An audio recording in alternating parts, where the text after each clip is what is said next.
আপনি কালকে পর্যন্ত বিমানবাহী প্রধান কোথায়? সাবধানে পূরণ করতে হবে নিঃশর্তভাবে। 24 ঘন্টার বেশি পার হয়ে গেল। এখন আইন উপদেষ্টা স্যার আপনি এখানে বললেন পরে বসবেন, হিসাব নিবেন এবং এটা তথ্য অনুযায়ী বিচার করবেন। স্যার বিমানবাহিনী প্রধানকে এখানে চাই যে প্রত্যেকটি মা এবং বাবা অভিভাবককে জবাব দিতে হবে। সেনাবাহিনী আমার সন্তানের গায়ে হাত তুলছে, শিক্ষকদের গায়ে হাত তুলছে। এটা কিসের কালকে যে বসবো? আপনার সাথে একলা কিসের বসা? এটা কোনো বসা নাই।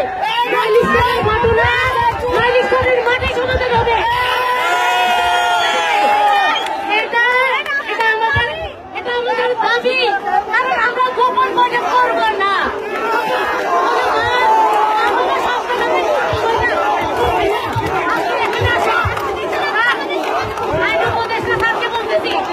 আপনি যদি একটা বাবা হয়ে থাকেন, একজন স্বামী হয়ে থাকেন, আজকে লিখতে আসে আজকে হিসাব দিয়ে যাবেন।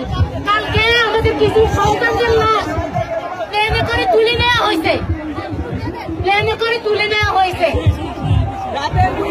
এখন আমার প্রশ্নটা হইল আমার সন্তানের দাবি অনেক সাবধানে পূরণ করতে হবে নিঃশর্তভাবে।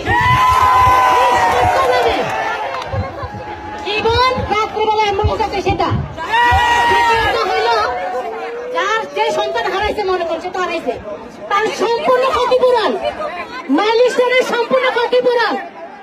ইভেন কিভাবে এটা প্রয়োগ করা হবে যারা আছে তাদের সঠিক ট্রিটমেন্ট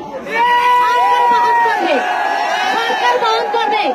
উন্নত ট্রিটমেন্টের ব্যবস্থা বিদেশে নিয়ে এটা করতে হবে। এই মাঠে এসে ঘোষণা দিতে হবে। আমরা এরকম ঘোষণাতে এখন বহু দেখছি স্যার, 24 থেকে স্যার বহু দেখছি স্যার, আর দেখতে চাই না।